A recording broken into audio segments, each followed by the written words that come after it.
menor que Staphylococcus aureus meticilino resistente. Entonces, realmente sí tenemos un impacto por el cual tenemos que aprender a manejar estas infecciones.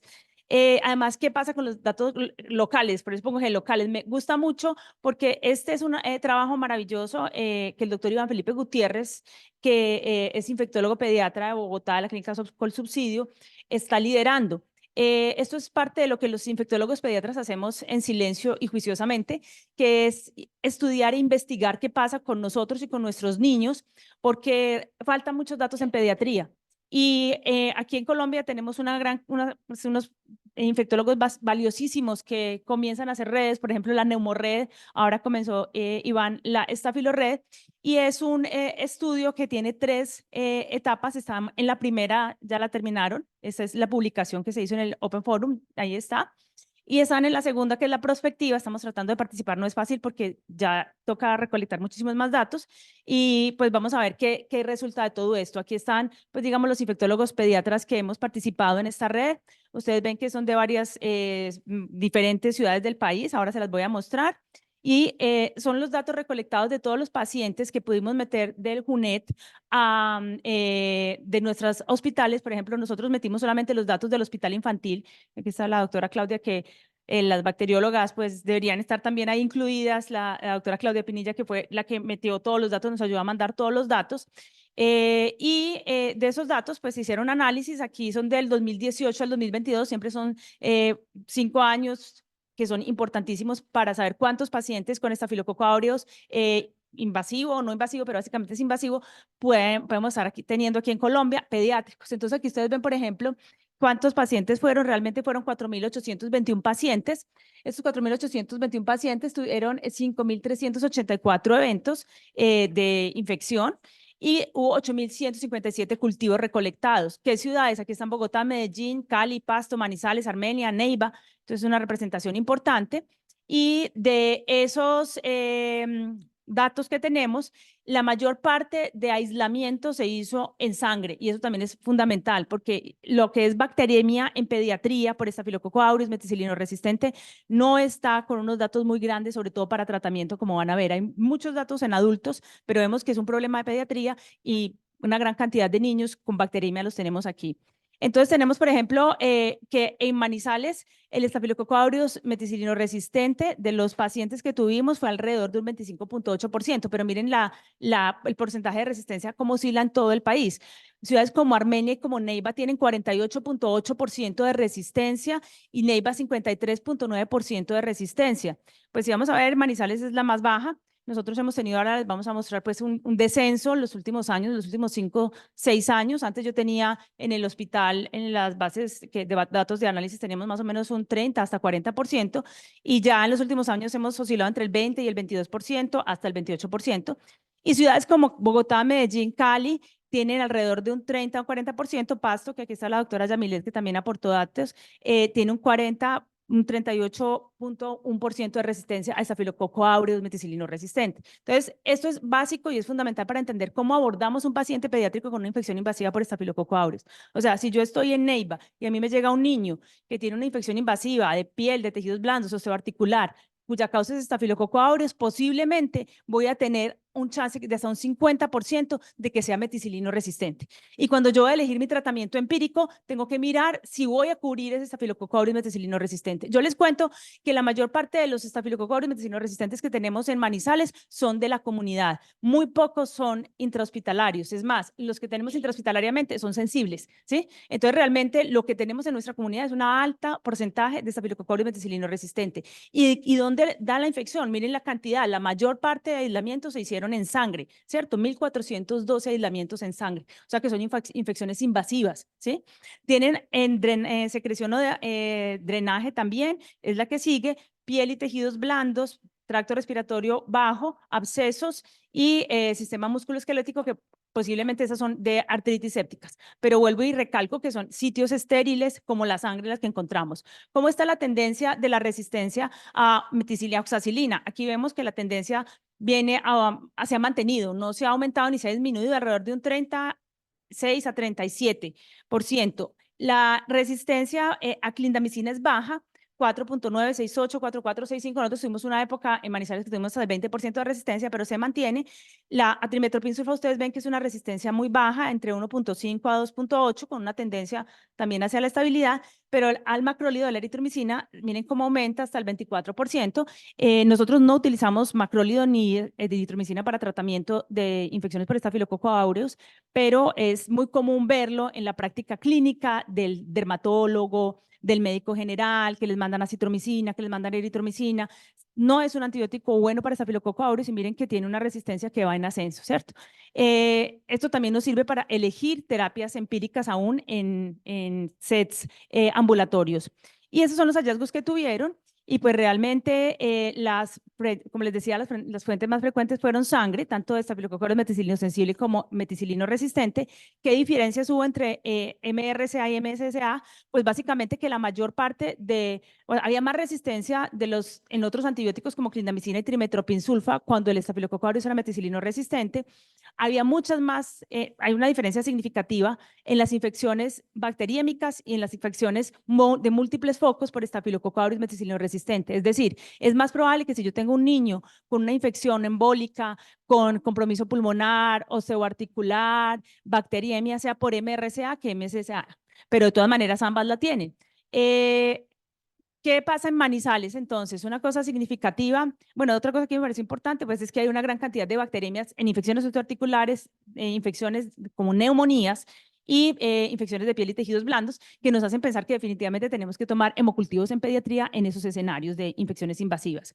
En Manizales, esta diapositiva se la agradezco muchísimo al grupo de GRAM, que aquí hay varios de mis queridos y compañeros y amigos de GRAM. Es el grupo de resistencia antimicrobiana de Manizales, es un grupo de excelentes médicos que no son solamente buenos médicos, sino buenos seres humanos y que son supremamente, tienen una proyección nacional y posiblemente mundial a futuro. Y ellos nos hacen estos análisis de las resistencias en Manizales. Es muy bonito porque tenemos desde el 2018, estamos haciendo estos análisis de todas las unidades de pediatría, cuidado intensivo neonatal, pediátrico y hospitalización. Ellos toman los datos del JUNET y pues con eso, de la dirección territorial, y con eso hacen el análisis. Entonces sabemos qué está pasando en Manizales. Y si ustedes ven, yo sé que Manizales, ya esto no solo en el hospital infantil, en UCI lo que más tengo es estafilococo aureus. Grevo, de 2019-2021, tiene Escherichia coli seguida de estafilococo aureus. Para mí es un problema estafilococo aureus y siempre lo ha sido. Ustedes ven que sigue pseudomonas en UCI, ¿sí? Y Klebsiella Escherichia coli más atrasito. Y en hospitalización pediátrica está Escherichia coli como primer aislamiento, pero básicamente es porque hay mucha orina, muchas muestras de cultivos de orina, y sigue el estafilococo aureus, como les decía, generalmente de la comunidad. Aquí estafilococo aureus y Escherichia coli también estamos muy a la par de Colombia. ¿Y cómo estamos en resistencia en Manizales, no solamente en el hospital infantil? Pues básicamente lo mismo. O sea, esto es muy bonito porque refleja lo que mostró el estudio de Iván, nos refleja también lo que tenemos en la ciudad, no solo en el hospital. Una resistencia a meticilina más o menos del 22 al 28%, siendo más baja en UCI y siendo más alta en hospitalización. 27.8 a 25.5 en hospitalización y de 22 a 23 en UCI. A diferencia de lo que encuentran en UCI en Greo, que tienen resistencias en UCI hasta el 50% en el 2021, ¿sí? Entonces, estamos afortunadamente con resistencias más bajas en Manizales, sin embargo, tenemos muchos pacientes con infección invasiva y sigue siendo la primera causa de infección y realmente de resistencia, porque no tenemos muy baja resistencia en Manizales para gram negativos. Bueno, ¿cuáles son y qué estrategias hay para manejar los gram positivos? ¿Qué hay? ¿Por qué son importantes? Son importantes a nivel mundial. Esto me pareció muy interesante, es un artículo del grupo que se llama el grupo de resistencia, el grupo de investigación para prioridades sobre gram positivos, ¿sí? Entonces, este grupo que está el doctor César Arias ahí, tiene como objetivo hacer unas líneas de investigación que están basadas en 3 pilares. Uno, que es investigar las estrategias, ya sea farmacológicas o no farmacológicas, que están asociadas a infecciones por gram positivos, incluyendo desescalar antibióticos, búsqueda de diagnóstico en clostridioides difíciles, la parte de que ahora les voy a hablar de la escala de calidad de vida en pacientes con infecciones por gram positivos. Hay el otro punto en el que están buscando, que están haciendo investigación, es la eficacia de los nuevos antibióticos para gram positivos multiresistentes, pues, por ejemplo, el enterococo vancomicina resistente o estafilococo aureus meticilino resistente, solo son en combinación. Y el otro foco es la optimización de los medicamentos para tratar infecciones por gram positivos, hablando de dosis, de intervalos, de tiempos de administración.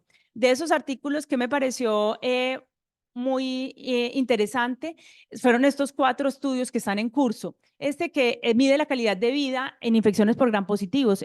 Comentaba yo ayer que le estaba comentando a la doctora Rocío que nosotros vemos pacientes con infecciones severas en UCI y hay veces uno dice, bueno, salió, sobrevivió, pero ¿qué pasó con él? ¿Cierto? Y evaluar la calidad de vida, que están haciendo una herramienta para evaluarla a largo plazo, yendo más allá del éxito clínico que se toma generalmente como sobrevida a los 90 días, sin necesidad de utilizar otros antibióticos y mejoría del cuadro inicial. Pero ¿qué está pasando con estos pacientes? Entonces están haciendo un estudio tanto en pediatría como en adultos para estandarizar una escala de medición de calidad de vida tiempo después de haber tenido la infección por gram positivos. El otro estudio, que es el SCOLD, que está en este momento también en curso, es para disminuir el tiempo de tratamiento oral o pues, de tratamiento en general para neumonía en niños, bajarlo de 7 a 5 días, y además están midiendo genómicamente el microbioma para ver cómo cambia el microbioma del paciente pediátrico que se le da un tiempo más corto de antibióticos en neumonía. El otro estudio que me pareció también, que es muy importante, sobre todo a nivel de adultos, es el PROVIDE, que es un estudio para validar el índice de cómo se puede optimizar la vancomicina. Y este estudio básicamente fue el que dio las herramientas para decir que se debería medir el área bajo la curva y no el área bajo la curva sobre el MIC, porque mostró que cuando se hacía el seguimiento con niveles de vancomicina de área bajo la curva sobre el MIC, había más nefrotoxicidad y la eficacia era la misma. Y de mantener el área bajo la curva por encima de 400 en adultos. Desafortunadamente, pues en pediatría hay unos estudios controversiales que ya voy a hablar al respecto más tardecito. Y el otro estudio que también fue muy interesante para adultos es con la dalbavancina, que es un antibiótico nuevo, un glicolipopéptido que sirve para Staphylococcus aureus en endocarditis. En este estudio lo que están utilizando, que me pareció también todavía no hay unos resultados, pero ya los están enrolando, es utilizar, en vez de utilizar 4 a 6 semanas de tratamiento estándar, pues ponen una corte con el tratamiento estándar para endocarditis, que es 4 a 6 semanas intravenoso. Aquí, o sea, que tenga al menos 10 días de tratamiento, pero no más de 10 días, ponen una dosis de dalbavancina, que es un antibiótico, perdón, ¿por qué salió eso ahí? Que es un antibiótico de depósito, digámoslo así, y al 8º día ponen una segunda dosis y no dan más nada, ¿cierto? Entonces, se podría cortar el tratamiento para endocarditis, lo que sería maravilloso, de 42 días intravenoso a 10 días y 2 dosis adicionales de dalbavancina. Hasta el momento, esto ha mostrado resultados exitosos, pero todavía pues está en fase de estudio y enrolamiento. No hay todavía estudios en pediatría, pero por eso pues digamos que es importante e interesante conocerlo, porque este antibiótico ya tiene, o sea, sí hay estudios y series de casos en pediatría, pero no están enrolados en este momento. Pero este grupo está comenzando a meter niños en esto. O sea, me pareció muy interesante. Lo otro es que algo que mencionó el doctor Arias ayer, que fue la SNAP Trial, que es la red Staphylococcus aureus, la red del Staphylococcus aureus con una plataforma adaptativa. Es un estudio muy bonito que están metiendo pacientes de Canadá, Singapur, Nueva Zelanda, el Reino Unido, Europa. Ellos los enrolan en una plataforma que tiene una serie de pestañas, entonces ustedes pueden aquí encontrar muchísima información si ustedes se meten en Snap. Entonces ahí tienen todo, tiene información sobre lo que están haciendo, sobre los estudios, cómo van, y tiene una parte muy chévere que se llama el SNAPI, porque nos están teniendo en cuenta. El SNAPI es para niños, ¿sí? De 0 a 18 años. Y pues ellos incluyen pacientes que tengan bacteriemia, básicamente por Staphylococcus aureus. Los meten en la plataforma, la gente las mete y los enrolan. Y me llamó la atención porque me puse a mirar o sea, qué antibióticos ellos sugerían. Los enrolan en un grupo con clindamicina, ¿sí? Con o sin clindamicina, que pediatría es muy frecuente que utilicemos la clindamicina, pero hay muy pocos estudios al respecto como terapia combinada para disminuir el efecto de las toxinas en las infecciones invasivas.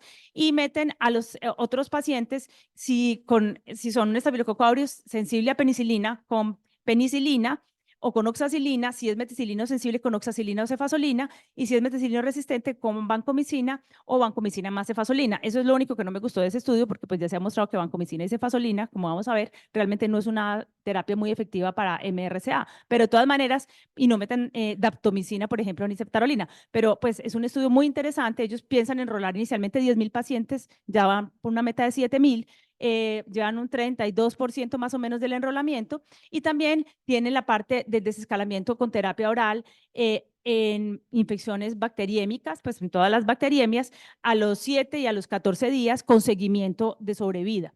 Los objetivos principales pues es mirar la sobrevida de 90 días, pero también reacciones adversas a los medicamentos, infecciones múltiples, complicaciones, en los días totales de hospitalización, y aquí tienen pues la rama de pediatría que me parece muy interesante. Y de pediatría, y bueno, y de lo que tienen hasta el momento que han publicado es este estudio para pasar a antibióticos orales cuando hay bacteriemia, que también es fundamental. Nosotros nos quedamos hasta 14 días mínimo en una bacteriemia no complicada y de 4 a 6 semanas en una bacteriemia complicada con terapia endovenosa. Ellos están diciendo si a los 7 días el paciente no tiene complicaciones, vamos a comenzar a darle terapia oral, y están comparando un brazo de terapia oral y un brazo de terapia intravenosa y están incluyendo niños. Entonces todo esto pues a futuro va a ser una cosa muy interesante, porque vamos a tener datos para decir, mire, ¿sabe qué? Podemos desescalar con seguridad, o no, ¿sabe qué? Mejor en estos casos déjele el tratamiento intravenoso. Entonces esto yo quería pues como traerles como la parte inicial, porque me parece que tenemos que conocer qué está pasando, y es una red, y son redes que uno puede acceder y meterse solamente con buscar, googlearlas, las encuentra y mira qué hay al respecto. Bueno, ahora, ¿qué pasa con las estrategias clínicas? Entonces ya vimos lo grande, ahora vamos a ver qué pasa con nuestro paciente. Entonces, por ejemplo, este es un caso de la vida real. Un paciente que hasta la doctora Alejandra conoció, es un niño de 2 años, no son las imágenes de él porque no las pude conseguir, pero es un niño de 2 años que llegaba de Manizales, solamente un antecedente de rinitis alérgica y una bronquiolitis y una hipertrofia de adenoides.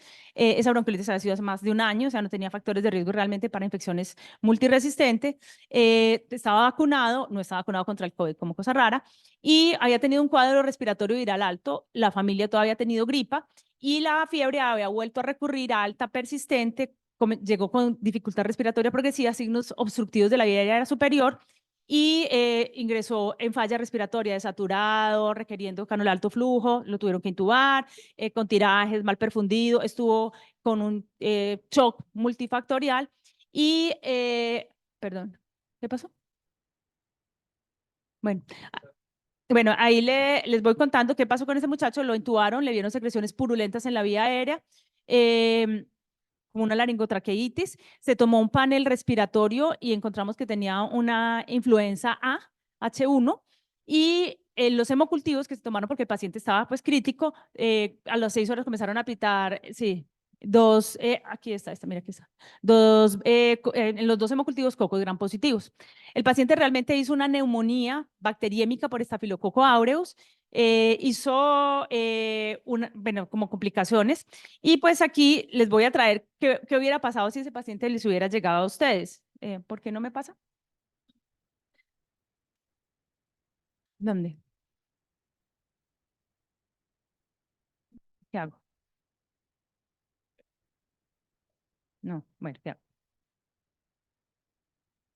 Bueno, básicamente que ese paciente hizo una neumonía complicada. Yo les voy a traer, si le encuentran a ese paciente una radiografía de tórax con una consolidación basal grande, ¿ustedes cómo enfrentarían a ese paciente? Entonces, ¿qué antibióticos le iniciarían empíricamente? Yo siempre le digo a mis estudiantes, ¿dónde llegan los pacientes? Siempre entran por el médico general, y hay veces, pues, en ese momento, cuando tienen que tomar las decisiones hay veces se retrasan porque no se sabe qué hacer, pero uno conociendo la epidemiología local, conociendo la epidemiología mundial, sabiendo que las infecciones invasivas por estafilococo aureus nos dan neumonías bacteriémicas y focos múltiples, entonces yo digo, bueno, y que tengo una resistencia alta de ameticilina, que le inicio, ¿cierto? Entonces ahí, pues la duda, ahí se las dejo, no tenemos interactivo, pero pues pueden ir como pensando qué le pondrían.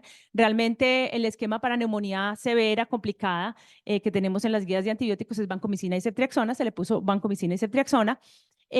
Al paciente, ¿qué estudios le tomamos? Entonces ahí viene la otra parte del antimicrobial, Steward Sheet. ¿Tiene una infección? Claro, pues, por supuesto la tiene. ¿Tiene necesidad de iniciar antibióticos rápido? Sí, claro, es un paciente que está en shock, hay que comenzarle rápido. ¿Qué estudios adicionales le pido? Entonces, pues le pide una prueba molecular, ¿vale la pena pedírsela? Pues sí, sí vale la pena. Hay un estudio reciente, no lo traje, que había muchos estudios que no traje, pero sí hablaba de que en el programa de antimicrobial stewardship con las pruebas moleculares es lo que disminuye la mortalidad, las dos cosas, ¿sí? Puede disminuir solo las pruebas moleculares, un poco, pero realmente el impacto se hace cuando se mete en un programa de antimicrobial stewardship, que eso también lo han dicho en el Congreso, y ese estudio es muy bonito y habla de varios comparativos. Entonces, si la prueba molecular se hizo, se hace control de hemocultivos, ya que tuvo hemocultivos positivos, ¿cuándo se deben hacer? A los 5, a los 7, a los 2 días, a los 3. ¿Cuánto tengo que dejar ese tratamiento intravenoso? Porque lo primero que nos preguntan a los infectólogos, ¿y cuánto va a durar? Sí, lo primero uno pone el antibiótico, ¿y cuánto se lo va a dejar? Y les encanta que uno ponga 7, 14, 21, 28. Entonces uno a veces dice, se podría dejar, pero finalmente, ¿cuánto tiempo lo voy a dejar? Entonces esas preguntas, pues vamos a tratar de resolverlas. Ese paciente, el panel molecular le salió un estafilococo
muchas veces me interconsulta para que yo pida la resonancia, ¿sí?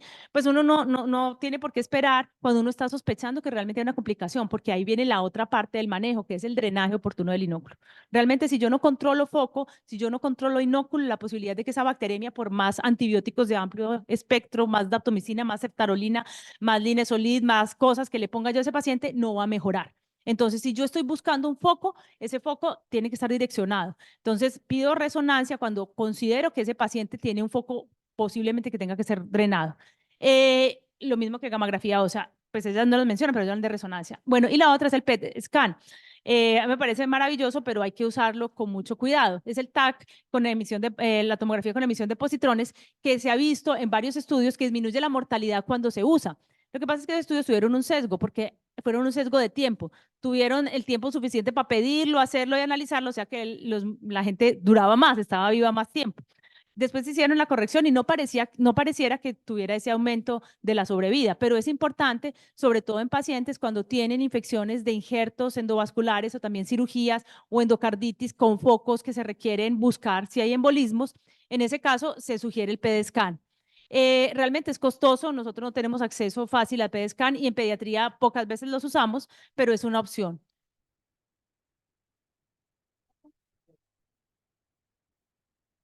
Bueno, a mí me da mucha pena porque nos voy a volver a repetir todo eso, pero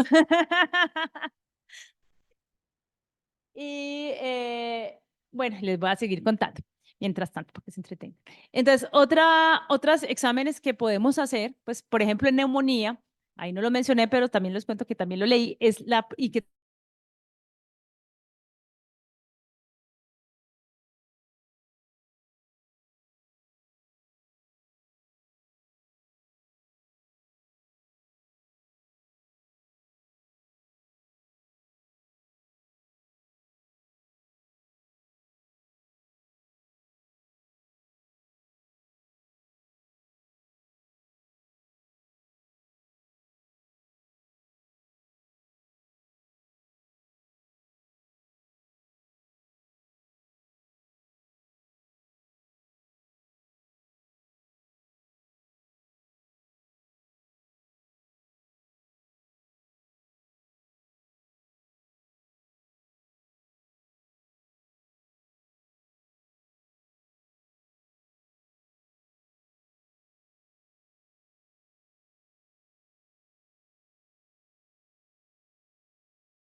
es que el estafilococo no viene solo. Entonces, en ese escenario, pues sí, aclararles que la ceftarolina tiene esas dos indicaciones, que no tiene indicación para uso en bacteriemia en pediatría y que no tiene indicación para uso en sistema nervioso central, en infecciones socioarticulares por el INVIMA y no tiene indicación tampoco en infecciones socioarticulares, pero está en las guías de osteomielitis de la ITSA. O sea, ¿qué pasa? ¿Por qué no tiene indicación? Porque no hay estudios suficientes que nos digan, mire, usémoslo así, pero lo que se ha mostrado es que definitivamente sirve Perdón. Ah, bueno. Definitivamente sí es útil cuando yo tengo esas infecciones de piel y tejidos blandos complicadas y las neumonías complicadas con bacteriemia. Y la evidencia es muy robusta en adultos y le estamos construyendo en niños para decir que ceftarolina se puede usar en infecciones complicadas bacteriémicas, ¿cierto? Entonces eso para que de pronto les cuento que son usos off-label, pero son usos que estamos estudiando porque yo creo que tenemos que tener un armamentario terapéutico más allá de la vancomicina en pediatría, ¿cierto? Siempre nos quedamos con la vancomicina como lo único que tenemos y quitarla a tiempo puede llegar a ser salvadora para estos pacientes.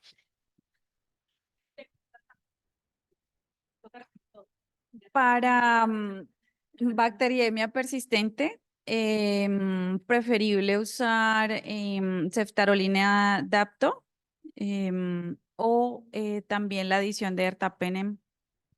Ahí les cuento. Bueno, sí, ahí viene la otra parte. Entonces, yo tengo que mirar bacteriemia persistente. En ese niño era MRSA, ¿cierto? Entonces, muy diferente bacteria persistente MRSA versus MSSA. ¿Qué pasa con MRSA? Que les han montado miles de combinaciones. Entonces, el uso de la vancomicina con el betalactam cualquier resistente como la cefazolina y la oxacilina, siempre in vitro pareciera que hubiera también un efecto balancín en el cual podría aumentar la afinidad del betalactámico cuando yo lo pongo en conjunto. Por eso hicieron el cámara 1 y el cámara 2, ¿cierto? Porque decían, no, mire, ¿saben qué? In vitro poner banco más oxa o banco más cefazolina sirve para MRSA, sabiendo que pues, la cefazolina y la oxa no le sirve a MRSA. Pero entonces ya viene la bacteriemia persistente por, pues que ahorita también les voy a decir, por estafilococo aureus meticilino sensible, que es un dolor de cabeza, ¿cierto? Porque si este paciente tuviera un MSSA y siguiera con bacteriemia complicado, focos embólicos, entonces uno dice, pero si tiene un estafilococo aureus meticilino sensible, ¿qué le hago? ¿Qué le cambio? ¿Qué le pongo?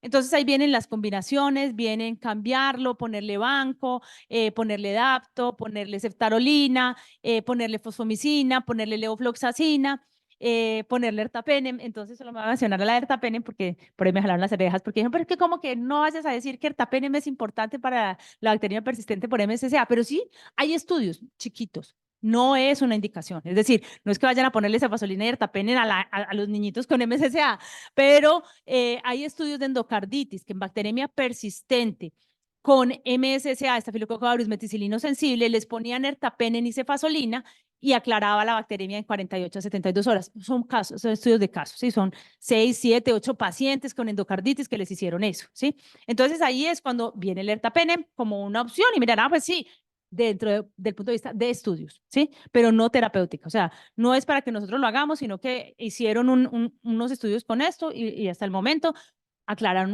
la bacteremia. Entonces ahí viene el rol del ertapenem, que es más para estudios clínicos, para estudios monitorizados, porque donde comenzamos a usar ertapenem para estafilococcus metilino sensible, ahí sí que hacemos todo al revés, ¿sí? Entonces ahí viene lo del ertapenem. Y con estafilococcus meticilino sensible se ha visto que optimizando la dosis de la cefazolina, bueno, ya, bueno, ahora les cuento. Me toca repetir todo.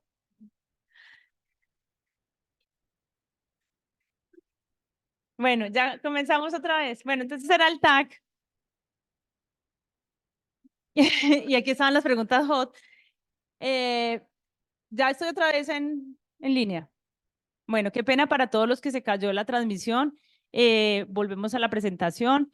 Ya en el grupo que está aquí me va a tocar repetirles todo el cuento porque conversé mucho.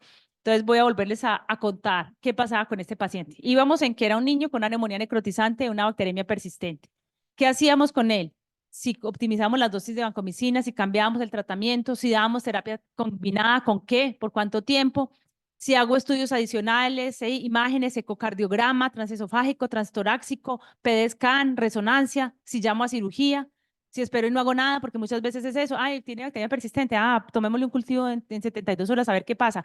No, miremos a ver si no, que pronto venga el infectólogo, no, es que tengo un amigo infectólogo y yo lo llamo más tarde, ¿no? ¿Sí? Entonces, si hacemos eso, o remito, pero ahí está como la rana René, y me acuerdo, voy a remitir y me acuerdo que yo soy la infectóloga.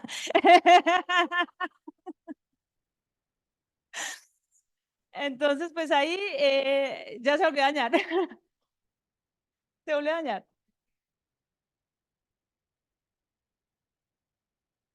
¿Sí? Se ha producido un error desconocido.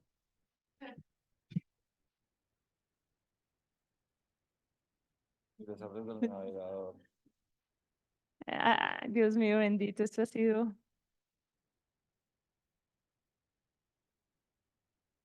No, es que yo lo acá en la energía de compartimiento. Sí, Y el otro sala también se cayó, solo fui yo.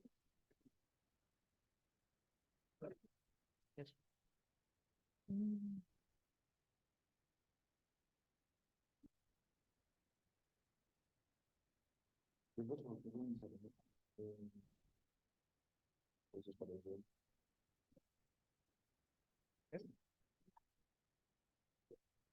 Pues sí, ya concluí.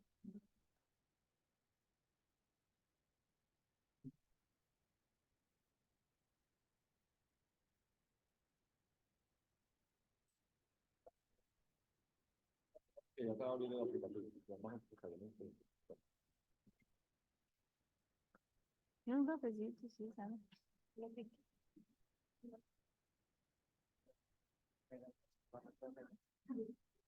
Oiga, qué prisa.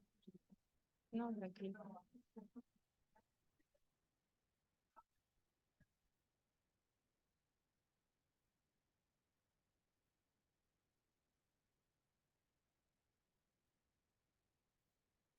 Ya, ya.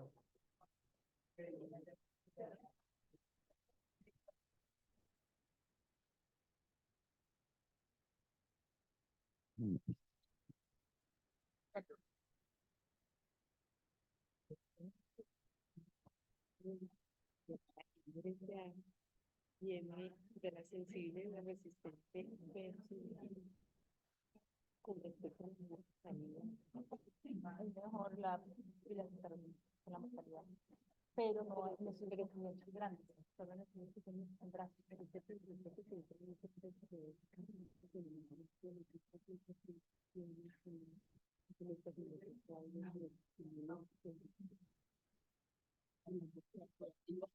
con banco. Ya, eso también. Sí, listo, por fin, bueno.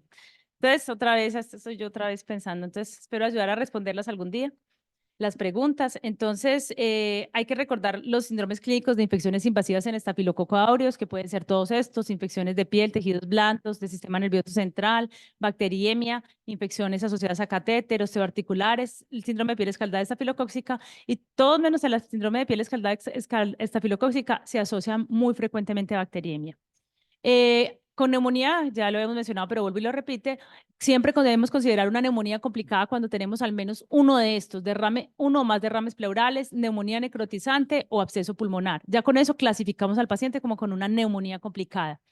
Es una enfermedad que cursa mucho más severamente, presentan hospitalizaciones prolongadas, se asocia más a shock séptico, a infecciones metastásicas, a dificultad respiratoria, coagulación intravascular diseminada, y es una de las causas de aumento de mortalidad en pediatría. O sea, los pacientes de neumonía bacteriana que se nos mueren generalmente tienen una de estas características. Y uno de los problemas es que puede haber pacientes, claro, si tienen factores de riesgo, inmunosupresión, malformaciones pulmonares preexistentes, pero la mayor parte de los estudios muestran en los casos de neumonía necrotizante que son niños previamente sanos. Y el factor de riesgo para mayor complicación es que sean menores de 2 años, que tengan un curso de fiebre prolongada previa a la hospitalización. El dolor torácico unilateral, de esos niños que consultan con dolor torácico de un solo lado, es importante mirar que no vayan a estar haciendo una neumonía necrotizante, los reactantes agudos elevados y anemia, aunque estos últimos no se sabe muy bien pues si están o no relacionados con esto. Y como les decía, estos pacientes pueden tener infecciones por estafilococo aureus con Phantom parental leucocide positivo, que tiene una mayor afinidad. Se ha mostrado en estudios que el epitelio dañado por el virus, por ejemplo, influenza virus, virus sincitial, COVID, no en tantas oportunidades, pero por ejemplo en influenza, los estafilococcus aureus Phantom parental positivos tienen mucha mayor afinidad a meterse ahí y a hacer daño. Y también los estafilococos aureus que tienen alfa hemolicina, porque activan el inflamosoma a través del NLRP3. ¿En quiénes debemos sospechar que tenga esta infección por Staphylococcus aureus Phantom parental positivo? En una neumonía complicada que curse severamente, que se parezca a la enfermedad, una enfermedad similar a la influenza, y que tenga leucopenia, comience a bajarle los leucocitos. En también me pareció muy chévere esta publicación que hablaba de cómo ver las imágenes en pacientes con neumonía complicada, que era qué servía para cada qué cosa. Entonces, por ejemplo, para neumonía necrotizante, ellos hablan que la radiografía de tórax usualmente no es apropiada. Apenas como un 30% puede dar un diagnóstico de neumonía necrotizante y no tiene que tener alta sospecha de que la tenga. ¿Por qué es importante? Porque define neumonía complicada y define tratamiento, ¿sí? Entonces, en ellos dicen, si usted está viendo un paciente que va mal, que la placa le muestra a usted como unas burbujitas, que está con signos con rash, con fiebre, ahí ellos dicen más apropiado esto vale un TAC o un ultrasonido, ¿listo? El derrame pleural, pues sí puede con la efusión pleural se puede ver en un ultrasonido o una radiografía de tórax. El empiema, pues generalmente también con una TAC o una ultrasonido, la radiografía de tórax no es muy apropiada. Ellos hablan de resonancia en algunos escenarios. En los abscesos, la TAC y el ultrasonido, neumatocelo es la TAC, la fístula pleural la TAC, y el síndrome de dificultad respiratoria agudo, generalmente con la radiografía de tórax, es suficiente. Y para neumonía no complicada, dicen no utilicen estudios imagenológicos. Un poquito de la fisiopatología de la bacteremia, que es así, no se las comenté, que es el otro síndrome clínico que estoy manejando aquí, sabe, paciente con neumonía y bacteremia. Entonces, esto es muy interesante porque el estafilococo aureus hace esos focos metastásicos. Resulta cuando él entra, las células de Kupffer agarran el estafilococo, lo fagocitan y luego se riegan por el peritoneo y por otras partes, por la sangre. Luego ya llegan los macrófagos, fagocitan cuando estas células de Kupffer, algunos quedan viviendo ahí, no alcanza a matarlos. Y entonces comienzan a utilizarlos como caballo de Troya que se va metiendo hacia diferentes partes. ¿Y qué pasa con el endotelio? Si ellos encuentran una lesión endotelial, entonces ahí comienzan a aglomerarse, activan toda la cascada de la coagulación, las toxinas y la inflamación y comienzan a hacer trombos que también se van a diseminar por todo el organismo. Entonces, por eso, pues digamos, cuando hablamos de infección invasiva por estafilococo aureus y bacteriemia, tenemos una alta posibilidad de que tengamos focos metastásicos a muchos niveles. Y también por eso la inmunidad cuando está alterada la inmunidad mediada por la fagocitosis y los trastornos, por ejemplo, la enfermedad granulomatosa crónica, favorecen las infecciones por estafilococo aureus. En los factores de riesgo para bacteriemia es muy importante saber cuáles son los pacientes que pueden tener factores de riesgo para hacer bacteremia y cuáles son los pacientes que tienen factores de riesgo para complicarse. Los con cardiopatía congénita, los que tienen colonización previa por estafilococo aureus, eso lo vemos hay veces en los niños que han venido con abscesos recurrentes, ¿sí? Y finalmente hacen una infección complicada de piel de tejidos blandos con bacteremia, que están inmunosuprimidos los prematuros y la infección de tejidos blandos por la clona USA 300 de comunitaria de MRSA con la variante latinoamericana que generalmente se asocia a Phantom Leukocidin, que puede llegar a ser más agresiva en tejidos blandos. Como ustedes ven en el estudio, muchas de esas infecciones de tejidos blandos tenían bacteriemia. Estos son los factores de severidad que están asociados a la riesgo de tener una bacteremia complicada, que tenga un paciente que comience con sepsis, con hospitalización en UCI, que tenga disfunción multiorgánica, o sea, ese paciente tenía riesgo de severidad, que sea una bacteriemia de inicio hospitalario, que tenga una infección multifocal, que tenga una complicación endovascular, por eso siempre las buscamos, que tenga una neumonía necrotizante. Entonces, miren lo importante es saber el diagnóstico de esto. Niños menores de 1 año, especialmente los prematuros, que tenga una sepsis sin foco. La bacteremia sin foco no es muy frecuente en pediatría, pero se aumenta con mortalidad, y que tenga más de 72 horas de bacteriemia a pesar del tratamiento antibiótico, pues, o sea, que se inicie un tratamiento antibiótico y persista la bacteremia. ¿Cuál es lo que propone este estudio, este artículo, cómo deberíamos clasificar la bacteriemia? Siempre ha sido, desde el 2011, la ITSA dice bacteremia complicada o no complicada. La complicada es la que tenga endocarditis, prótesis, cultivos positivos a las 2 a 4 días, que la fiebre no baje a las 72 horas y que tenga signos de infección metastásica. Eso se considera bacteremia complicada. Y la no complicada, lo que no tenga eso. Aquí ellos dicen, mire, busquemos factores predisponentes, o sea, no solo miremos esto, si tenga endocarditis o infección endovascular, sino si es un paciente que tiene factores de riesgo, si ya ha tenido endocarditis, si tiene prótesis, si está durando mucho la bacteremia, si es de adquisición comunitaria o hospitalaria, cuánto tiempo se demoró en dar la positividad de los cultivos, si se demoró el inicio del tratamiento, si persiste la fiebre, si no se conoce el foco o si tiene infección metastásica. Con eso sería importante para definir si esa bacteria es complicada o no es complicada. La evaluación mínima, como les decía, para infección bacteriana de torrente sanguíneo por estafilococo aureus, independientemente si es metilino sensible o resistente, es hacer un excelente examen físico en el que hay que buscar articulaciones, hay que buscar tejidos blandos, sistema nervioso central, soplos, lesiones en piel, repetir los cultivos a tiempo, que es a las 72 horas, tomar ecocardiograma transtorácico y pues esto también no lo puse, pero sí lo puse en la otra charla, la consulta con infectología disminuye la mortalidad. Hay un estudio que muestra que los pacientes con infección por estafilococo aureus complicada que fueron consultados con infectología tuvieron un descenso de la mortalidad con una P significativa. Entonces, pues, no es por darnos propaganda, pero sí hay estudios que, ¿eso qué quiere decir? Que a veces, es lo que les decía, esperan a que llegue el infectólogo para tomar un examen, esperan para tomarle el cultivo, esperan para cambiar el antibiótico, esperan para hacer los niveles de vancomicina, esperan para cambiar la dosis. ¿Por qué les da? O sea, dicen, no, yo lo sé, pero yo no lo hago mejor. Entonces el infectólogo está en un congreso y llega 3 días más, entonces ya lleva 6 días de la bacteriemia persistente con vancomicina del foco sin drenar. Entonces, por eso yo creo que es realmente por lo que infectología ayuda a tomar decisiones, ¿sí? Y las evaluaciones adicionales, el ecocardiograma transesofágico, la tomografía, la resonancia, el PET scan y si yo tengo síntomas, por ejemplo, si yo tengo una artritis séptica, la artrocentesis. El control de hemocultivos a las 48-72 horas después del inicio del manejo antibiótico adecuado, lo que disminuye la mortalidad, no esperar 7 días.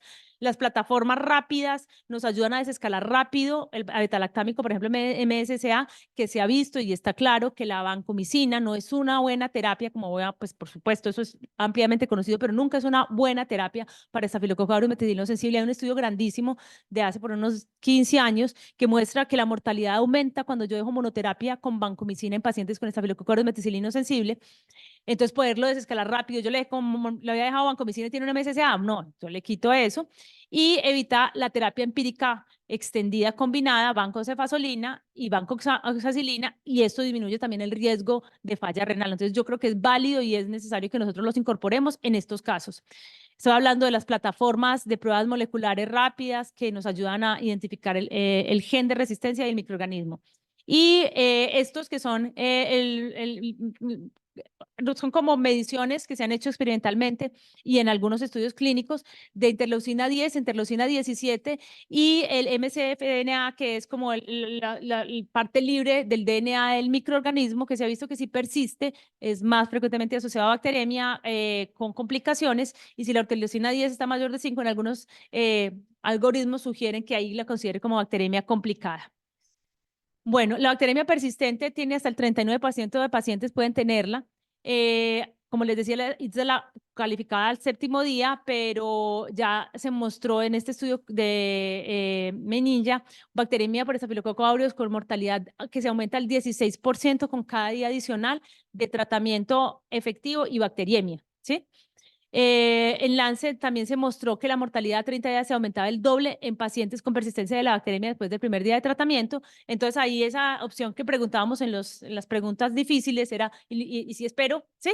Entonces si espero realmente no es bueno, ¿sí? Entonces no debo esperar.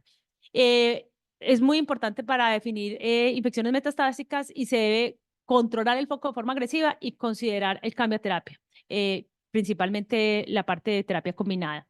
Hay una cosa que se llama el skip, el fenómeno de escape, como de subida de picos de bacteremia, y eso es que se ha visto en pacientes que ya han tenido aclaramiento de la bacteremia, vuelven y repiten la bacteremia. Eso no se sabe si hay o no una asociación con la mortalidad, pero es importante, por ejemplo, en los pacientes que tienen prótesis endovasculares, que las van a reimplantar el dispositivo. Entonces, en ese caso, sería recomendable que antes de reimplantar un dispositivo, por ejemplo, un marcapasos en un paciente que tuvo infección del bolsillo y que tiene bacteriemia y ya la había aclarado a las 72 horas, volver a tomar unos nuevos hemocultivos antes de poner el marcapasos. De resto, pues no está documentado que al finalizar el tratamiento se tenga que tomar hemocultivos.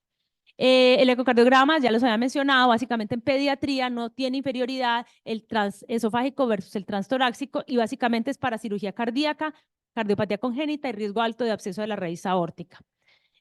Aquí pues es lo que yo les decía del combo agrandado, cada quien busca lo que encuentra en el examen físico, si es pulmón, si es abdomen, no a todos hay que tomarles TAC toracoabdominal, no a todos hay que tomarles resonancia, es de acuerdo al síndrome clínico y de acuerdo al paciente que no vaya bien, pero les hablaba que hasta el 53% de los casos se encuentran siembras infecciosas diferentes al foco inicial y algunas hasta el 30% pueden no tener foco primario. Importantísimo, que no lo he dicho aquí, remoción del catéter, ¿cierto? Porque las bacterias asociadas a catéter son fundamentales en pediatría, en Estafilococcus aureus meticilino resistente y sensible. El PET-scan, lo que les comenté, básicamente mostró la disminución de la mortalidad. Esta es una imagen que muestra un absceso con una endocarditis de un paciente que llegó con una neumonía.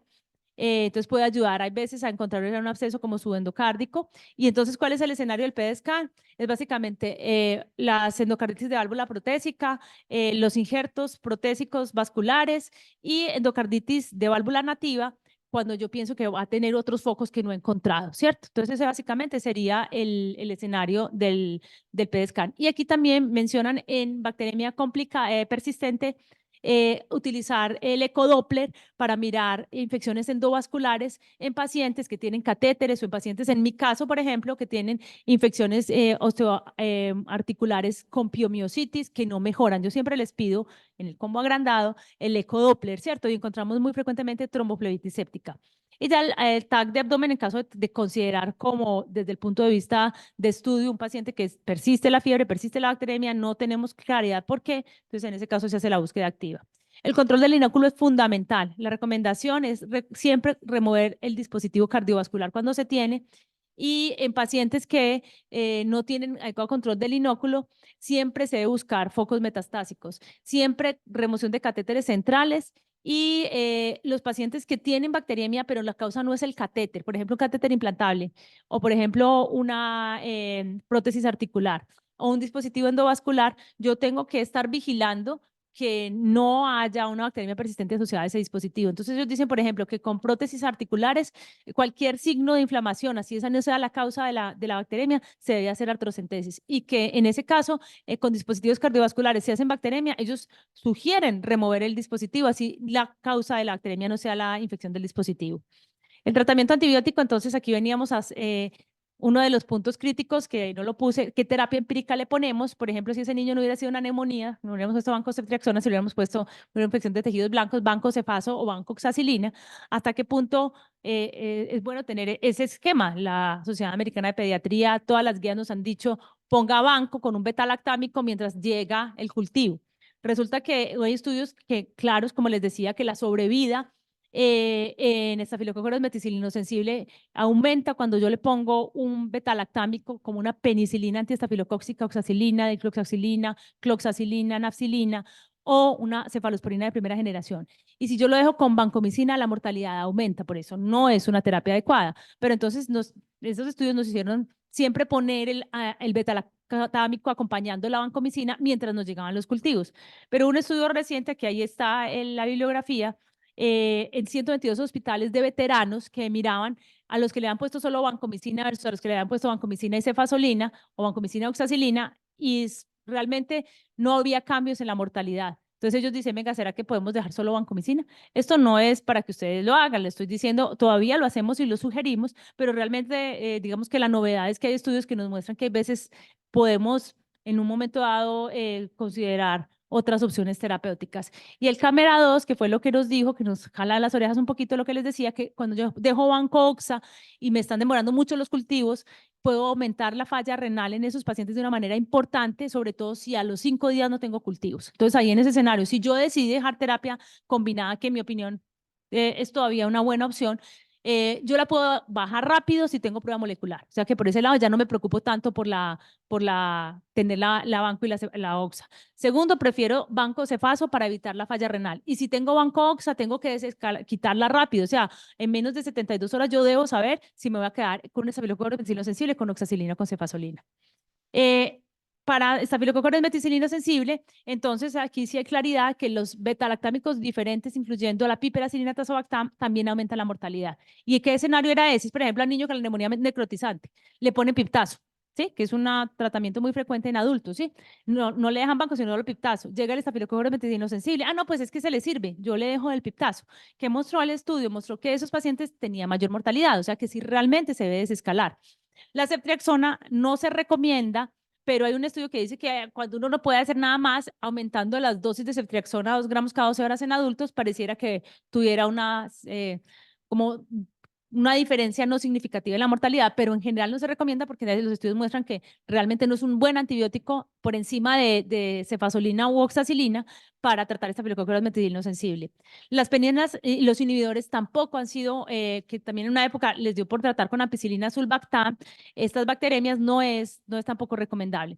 Las penicilinas antiestafilocóxicas realmente versus la cefazolina, es decir, oxa versus cefazo, la controversia de siempre, ¿qué es mejor?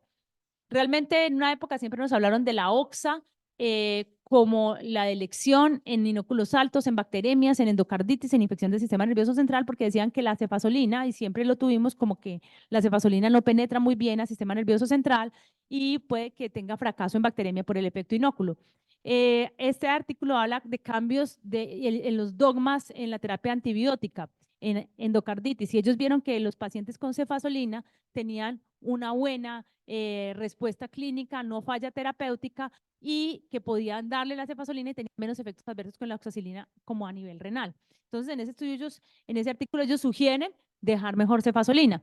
Y a nivel del sistema nervioso central también hubo otro artículo importante, varios artículos, uno de ellos medía los niveles de cefazolina en el líquido cefalorraquídeo y otro era tratamiento de meningitis con cefazolina y pues tenían una eficacia similar, o sea que se nos están rompiendo los paradigmas. ¿Cuál es el problema de la cefazolina? El efecto inóculo. ¿Qué es el efecto inóculo? El efecto inóculo es cuando yo tengo betalactamasas tipo penicilinasas de la clase A que tienen casi todos los estafilococos áureos, que son las que inactivan las penicilinas, aminopenicilinas, uridopenicilinas, carboxipenicilinas, y que son sensibles a cefalosporinas y a penicilinas antiestafilocóxicas, que tengo esas betalactamasas, pero las betalactamasas específicamente A y C pueden, cuando yo tengo mucho inóculo y in vitro, cuando ponen más de 10 a las 7 unidades formadoras de colonia, cuando el estándar es 10 a las 5, el MIC para cefazolina se sube a más de 16, que son rangos no útiles terapéuticamente. ¿Eso qué significa? Que yo puedo tener, cuando tengo inóculos muy altos y tengo estas betalactamasas que tienen ese efecto inóculo, podría en un momento dado aumentar la micacefazolina y eso podría asociarse con falla terapéutica. ¿Qué hay al respecto? Pues al respecto hay muchas cosas. Lo que dicen finalmente es un estudio en Argentina, que es el que menciona mucho, donde no tienen penicilinas antiestafilocóxicas, mostró que aumentaba la mortalidad cuando tenían efecto inóculo. Después hicieron otro estudio también en un hospital de veteranos grandísimo que mostró que no aumentaba la mortalidad. Entonces, en este momento hay dudas sobre el efecto inóculo. ¿Qué se piensa? Si yo tengo una infección por estafilococcus aureus meticilino sensible y lo voy a dejar con cefazolina y puedo medir efecto inóculo, que es difícil, se tiene que hacer con microdilución en caldo, pero el doctor Santiago me comentó que en el bosque están haciendo un estudio y lo leí, que es una prueba con nitrocefin, y miran si cambia, es una prueba colorimétrica para mirar si el estafilococcus aureus tiene efecto inóculo cuando es meticilino sensible, podría ser una opción para definir si ese paciente se mantiene o no se mantiene con cefazolina. La conclusión ahí es que la cefazolina es segura, más segura que la oxacilina porque tiene menos problemas renales, podría darse en infecciones invasivas con alto inóculo, pero hay que vigilar si hay forma de hacer efecto inóculo, si se puede medir el efecto inóculo. Y si el tratamiento con cefazolina no va bien, entonces aquí ya uno tendría que considerar este segundo punto, que sería mirar si yo tengo una bacteremia persistente por estafilococcus aureus meticilino sensible, si le pongo una penicilina antiestafilocóxica como opción. Es decir, tengo al niño con cefazolina, no tengo forma de medir el efecto inóculo, una de las opciones podría ser cambiar a oxacilina. La otra opción en esa bacteremia persistente por estafilococcus aureus meticilino sensible es aumentar las dosis de cefazolina. Claro que eso también está en estudios experimentales en adultos que aumentaron las dosis en pacientes obesos. Y si una de las opciones que plantean ahí es qué pasaría si midiéramos también los niveles terapéuticos de estos medicamentos. Esto no se hace de rutina, pero son cosas que plantean en este estudio que me parece en ese artículo. Ahí está la bibliografía de tratamiento para bacteremia persistente por MSSA. El otro es cambiar, como les decía, a una penicilina antiestafilocóxica. Otra opción es poner ceftarolina en estudios, como digo, todo es estudios en casos clínicos, estudios no aleatorizados. muy pocos estudios hay al respecto, y los estudios con daptomicina, que hay veces es una muy frecuente, no, es que esto no está mejorando, pongámosle daptomicina, muestran que no hay ninguna eficacia adicional de cambiar la cefazolina por daptomicina. Aquí les decía estos pocos estudios de casos exitosos de ertapenem más beta-lactámico, estudios específicos con muy poquitos pacientes, 6-7 pacientes con endocarditis que aclararon la bacteremia con ertapenem y el beta-lactámico. La daptomicina más la cefazolina no mostró en esa terapia combinada para MSSA que hubiera diferencia con la monoterapia, pero sí hay un estudio con estudios pequeños, pero con buenos resultados de oxacilina o nafcilina más ceftarolina. Y otros antibióticos como la fosfomicina y la levofloxacina mostraron que definitivamente cambiar a estos antibióticos o adicionarlos no es útil, no se recomienda y son solamente estudios experimentales. Entonces, la conclusión de bacteremia persistente por SAMS: optimizar la dosis de cefazolina, mirar si hay focos no drenados, considerar el paso a penicilina antiestafilocóxica y pues ahí definir, pues, por supuesto, drenar y ahí definir si se puede dar una terapia combinada con oxa, ceftarolina, pero eso es, como les digo, estudios experimentales no recomendados en este momento.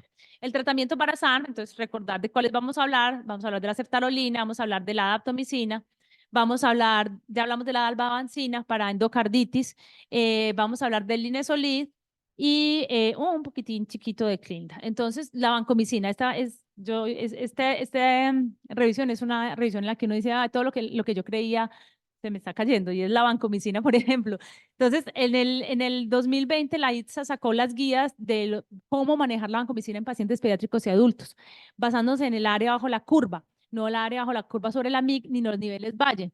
Siempre nos habían dicho, si ustedes tienen niveles Valle en pediatría de 10 a 15 o en adultos 15 a 20, son suficientes para tener una eficacia terapéutica que se asimila al área bajo la curva sobre la MIC, más o menos entre 400 y 600. Los estudios comparativos en adultos mostraron que realmente no había una buena correlación, y en niños que las dosis estándar que nosotros usábamos de 60 miligramos por kilo no alcanzaban esa área bajo la curva, era por debajo de 400. Entonces dijeron, utilicen los niveles, comiencen con 60-80 miligramos por kilo en niños y chiquitos y de 60-70 miligramos por kilo en adolescentes, y midan el área bajo la curva con niveles, ya no los niveles Valle, sino que utilicen la propuesta bayesiana o ya la trapezoidal, con calculadoras, con software. No todos tenemos esos software, ni tenemos forma de que el químico farmacéutico sepa manejar esto.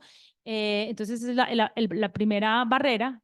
Y mantengan los niveles entre 400 y 600. Como les dije, más de 400, el área bajo la curva, se asocia a buen efecto terapéutico, pero más de 600 con nefrotoxicidad. Entonces, eso fue lo que nos dijo la ITS en el 2020. Utilicen el cálculo trapezoidal o bayesiano, y si tienen un MIC más de 1 para vancomicina, consideren cambiar a otra terapia, lo que también es un poquito controversial, ya lo han visto. Y esa es la calculadora, pues yo no sé, no estoy patrocinando al Stanford, pero es la única que tengo y la que podemos usar. Pero entonces aquí esta calculadora requiere lo siguiente: requiere poner la dosis, el intervalo, la duración de la infusión, el pico, el nivel pico que se mide 1 hora después de pasar la infusión, que generalmente pasa de 2 horas, ¿sí? Y el nivel Valle, que se mide media hora antes de poner la infusión, y aquí calcular el tiempo entre dosis y dosis antes de tomar el nivel Valle. Entonces, por ejemplo, aquí son 1000 miligramos cada 12 horas con una infusión de 1 hora, el pico me doy 22, los niveles bueno, se midió a las 2 horas después de haber pasado la infusión, el nivel Valle fue de 8, y el tiempo entre la primera y la segunda, mejor dicho, entre que se acabó la infusión y se tomó el nivel Valle, fueron 11.5 horas, porque estamos cada 12 horas. Y por ejemplo, aquí muestra que el área bajo la curva para 24 es de 349. Y aquí nos dicen, ¿sabe qué? Cambie el rango y súbalo. Entonces, usted está dando 2000 miligramos, considerar de 2292 a 3438. Eso listo, lo traté de implementar, pero realmente fue muy complicado, y pues la literatura me dio la razón en algunas cosas, que en pediatría, a pesar de que en los niveles farmacológicos decían que era muy bueno, cada vez que nosotros hacíamos eso, no había un éxito terapéutico mejor en pediatría en esos estudios. Entonces, ahí ya viene la cosa. La PRO en vancomicina sigue siendo la terapia de elección. Los estudios no han demostrado superioridad contundente de nuevos antibióticos, y es una experiencia amplia en todos los rangos etarios. No hay emergencia a la resistencia, pero necesita medir varios niveles, hay pocos estudios de vida real de utilidad, aumenta los costos, toca tomar 2 muestras en los niños frecuentemente y la vancomicina genera más nefrotoxicidad y reacciones adversas, entonces hay antibióticos mejores. Está la daptomicina, voy a hablar rápidamente de la racionalidad de su uso, es en bacteriemia que tenga foco no pulmonar porque se inactiva por el surfactante, cuando hay limitaciones de uso de vancomicina como la nefrotoxicidad. Está el Linezolid, que básicamente se debe usar como terapia de desescalación, no ha mostrado inferioridad cuando se usa en bacteriemia, pero de todas formas, y también hay un artículo que dice que se rompe el dogma de que el Linezolid no sirve en bacteriemia por ser bacteriostático, y puede tener una utilidad en neumonía bacteriémica por Staphylococcus aureus meticilino resistente. La ceftalolina, que es una cefalosporina antiestafilocóxica, que tiene afinidad por las PBPs 2A, por eso es, junto con el cetobiprole, los únicos que sirven, los únicos beta-lactámicos que sirven para MRSA. Hay estudios, muchos en adultos prospectivos con bacteriemia, con una buena, bueno, muchos en adultos retrospectivos y muy pocos prospectivos con una buena resolución de la bacteriemia. Los estudios en niños hay pocos, ha demostrado eficacia y seguridad, y que básicamente, digamos que es una de las opciones cuando hay neumonía, infección de tejidos blandos, y yo no puedo usar vancomicina. La dosis muy importante, tanto la adapto como de la ceftarolina para infecciones severas, es de 8 a 10 miligramos por kilo en más de 12 años, de 10 a 12, es más de lo que dicen las indicaciones para infección severa. Y la ceftarolina, lo que decía el doctor, también es muy importante que se dé cada 8 horas cuando es una infección invasiva, no cada 12. Y en pediatría, pues estas son las indicaciones: neumonía, infección de tejidos blandos que mostró no inferioridad. El problema de neumonía fue que el estudio pivotal no incluyeron pacientes con Staphylococcus aureus meticilino resistente, y ese es el motivo por el cual no estaba dentro de los registros INVIMA. No mostró ninguna inferioridad con los comparadores, y son parámetros de seguridad, tolerancia adecuados. Y están algunos estudios para bacteriemia, meningitis, osteomielitis en curso. Como les decía, en neumonía y en osteomielitis, en las guías de la ITSA la ponen como alternativa terapéutica. En infección del sistema nervioso central todavía no hay estudios suficientes. El cetobiprole es una cefalosporina también antiestafilocóxica. El estudio Radicate en adultos mostró que tenía una seguridad muy buena y una buena eficacia en adultos con endocarditis, y el trimethoprim sulfa y la clindamicina no se usan en bacteriemia, se usan como terapia de transición. Eso se lo traje al traje para que miraran, porque clinda tenemos muchas preguntas, realmente no se utiliza sino en infecciones de tejidos blandos, osteomielitis y neumonías no bacteriémicas, y como terapia combinada hay muy pocos estudios, solamente es este de Wargo et al que mostró que disminuía los reingresos en infecciones de tejidos blandos. Entonces, ese estudio SNAP, pues vale la pena mirarlo cómo va con la adición de clindamicina. La terapia combinada ni con aminoglicosio ni con rifampicina es justificable, aumenta las reacciones adversas y aumenta la nefrotoxicidad en aminoglicosios, y definitivamente no es útil para disminuir la bacteriemia como nos enseñaron hace muchos años. El beta-lactámico, como les contaba, disminuye el tiempo de bacteriemia, pero aumenta la nefrotoxicidad. Este es el cámara que les decía que lo habían suspendido, porque miren, esta es la combinación, este es el estándar. Realmente no había mucha diferencia hasta que llegó a la nefrotoxicidad, en que el estándar no mostró sino 6% de nefrotoxicidad, mientras que la combinación con oxacilina mostró el 23%, pero como les decía, mire, todos fueron dapto y oxa, fueron muy poquitos, la mayor parte fueron vancomicina y oxacilina. Y que había también que del 56% al 61% tenía algún medicamento nefrotóxico, ¿sí? Y solo con cefazolina uno tuvo injuria renal, o sea que ese estudio también tiene sus peros. Aquí les decía lo de la ceftarolina y la aptomicina, terapia combinada, aumento de respuesta de inmunidad, sensibilización del péptido LL37, pueden ser útiles, terapia combinada. Aquí están estos estudios que les decían de McCreary, es el de Yeria, que fue el que les dije, que la mortalidad de los 90 días con daptomicina fue 0 más ceftarolina, mientras 26% en monoterapia con vancomicina. Estos otros metaanálisis mostraron que había menor riesgo de falla clínica, pero no diferencia en mortalidad ni nefrotoxicidad. Y en los subanálisis, los subgrupos mostraron reducción de la mortalidad cruda, pero no reducción de la mortalidad total. Daptomicina y fosfomicina, hay algunos estudios en el caso de endocarditis con monoterapia versus daptomicina y fosfomicina, y de otros beta-lactámicos, que en este caso ahí miraríamos si daptomicina más oxa, daptomicina más cefazolina podrían ser opciones en algunos estudios también. En neonatos realmente no hay nada para terapia combinada, sino estudios de casos con daptomicina, ceftarolina. La daptomicina y la ceftarolina están indicadas en neonatos, la ceftarolina en estudios, hay un estudio reciente en sepsis neonatal tardía, no está indicado ni para infección del sistema nervioso central ni para bacteremia. Y el Linezolid, pues también lo usamos junto con la vancomicina frecuentemente en neonatos, pero sigue siendo la vancomicina la de elección. Yo creo que esta es ya como para poderles explicar esto porque ya llevamos mucho tiempo, pero esto es lo que quería contarles del estudio que estamos haciendo con ceftalolina en población pediátrica. Este estudio la está haciendo con la doctora Marisol Cardona Soto, que es residente ya próxima a graduarse cuando pasemos este estudio a su tesis y a los pares. Es pediatra de la Universidad de Caldas. El estudio es un estudio porque yo comencé a usar ceftarolina desde el 2018, comencé a usarla. ¿Y por qué comencé a usarla? Porque mi problema grande era el estafilococo aureus, ustedes ya lo vieron. Y mi problema grande eran infecciones invasivas en estafilococo aureus, tanto meticilino sensible como meticilino resistente, que me llevaban los niños a la UCI y a un muy mal progreso. Sí, o sea, pacientes que llegaban con una neumonía y terminaban intubados, con endocarditis o con infecciones endovasculares, con infecciones metastásicas en todas partes, ¿cierto? Entonces comencé a usar la ceftarolina y yo le dije a la doctora Karen que le iba a dar el crédito, porque aquí en Pereira, cuando comencé a trabajar con ella en el San Jorge, ella me dijo, aquí los pacientes con estafilococo aureus meticilino sensible les va terrible, y meticilino resistente, yo les pongo ceftarolina. Yo dije, bueno, miré, tenía la indicación pediátrica y comencé a usarla. Y realmente me fue muy bien. Entonces, digamos que comencé a usarla en pacientes con neumonía, infecciones de tejidos blandos, pero que estaban con criterios de bacteriemia complicada. Entonces, desde el 2000 dijimos, bueno, ¿qué pasó? El estudio básicamente es para ver qué pasó con esos pacientes. Realmente pudimos reclutar, porque son más de 32, tengo por ahí 50 pacientes, pero de las historias clínicas habían 34 pacientes que pudimos reclutar, pero finalmente 2 se perdieron el seguimiento. Fue un estudio retrospectivo, analítico, perdón, observacional, no analítico, o sea, solamente mira los casos y ya hay cuenta que hay.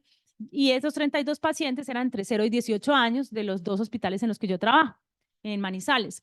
Estos pacientes, ven que el rango etario está entre 2 y adolescentes, o sea, entre 2 de neonatos hasta 8 adolescentes, con un rango mayorcito entre lactantes y preescolares, pero hay de todas las edades. Casi todos algunos son del departamento de Caldas, otros de otros departamentos. Aquí lo que encontramos que fue, pues digamos que vale la pena mirar, es que muchos pacientes de estos tenían alguna enfermedad subyacente, ¿sí? Lo que no está en los estudios pivotales, cardiopatía congénita, asma, prematurez, desnutrición. 2 tenían inmunosupresión, pero no cáncer, era una hipogamaglobulinemia y una hepatitis autoinmune, y 2 niños con epilepsia. Lo que más encontramos por el cual dimos ceftarolina fue neumonía adquirida en comunidad, ninguna intrahospitalaria, infecciones osteoarticulares 7, que fue el 21%, infección de tejidos blandos 12%, y en bacteria en foco primario en 1, inmunosuprimido. Las coinfecciones, todo esto fue uso off-label, pues vuelvo y hago la anotación. Pero por eso, pues que si no tenemos datos, no podemos decir cuándo van a ser, cuándo los vamos a meter. Si nadie lo hace, entonces, ¿qué hacemos para poderlos meter cuando lo necesitamos? Las coinfecciones, encontramos coinfecciones con tuberculosis, virales, con metaneumovirus, con adenovirus, con COVID, y en paneles encontramos 2 coinfecciones con Klebsiella. Casi todos fueron llevados a procedimientos quirúrgicos, toracostomía, artrotomía, decorticación pulmonar, drenaje de absceso, lobectomía pulmonar, y las complicaciones cuando comenzaron, ¿sí? Eran bacteriemia en 15 pacientes, o sea que tenemos un rango importante de estudio de 15 pacientes pediátricos, porque los estudios pivotales de bacteriemia son de 10, de 12, de 25, ¿sí? Falla renal, cuando comenzamos la ceftarolina 14 era un 43%, no hicimos el análisis, pero es a futuro algo interesante porque cuando comenzamos la ceftarolina teníamos 43% de pacientes con falla renal ya, choque con 62%, ventilación mecánica invasiva del 37% y falla multiorgánica el 18%.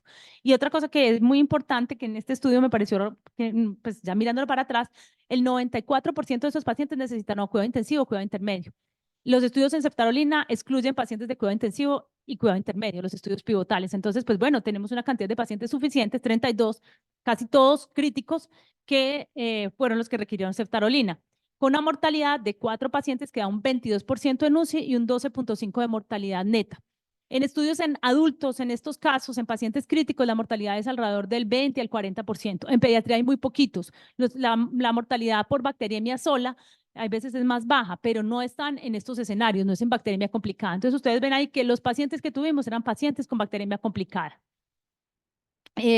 Aquí tenemos el aislamiento, fueron de los 32, 22 tenían estafilococo aureus, o sea, el 91%, o sea, casi todos estos pacientes fueron tratados con estafilococo aureus, o sea, se le dio el tratamiento, tenían neumonía, pero pues tenían adicionalmente estafilococo aureus. De ellos fueron 95% aislados en cultivo, 15 hemocultivo, 2 de líquido pleural, 9.5%, y también concomitantemente aquí, a 15 se le hizo prueba molecular. Afortunadamente tengo esa posibilidad en el hospital.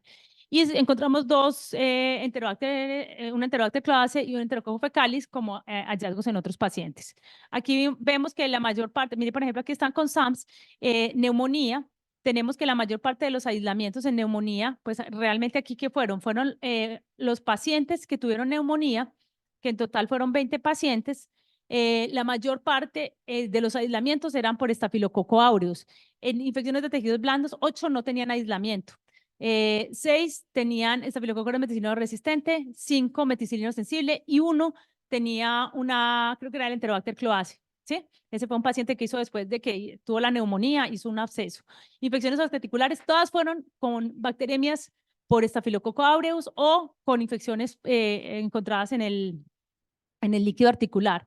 4 SARS y 3 SAMS. Y de tejidos blandos encontramos Staphylococcus meticilino sensible 1 y Staphylococcus meticilino resistente 3. Entonces, si ustedes se ponen a ver, pues la mayor parte de estas infecciones eran causadas por Staphylococcus aureus, con muchas bacteriemias. Estos son los antibióticos que se usaron antes. La principal fue la vancomicina. El 90% de estos pacientes, entonces miren que yo no me salgo de las guías, el 90% tenían vancomicina y mis pediatras les pusieron vancomicina antes de que le cambiáramos a ceftarolina. Y el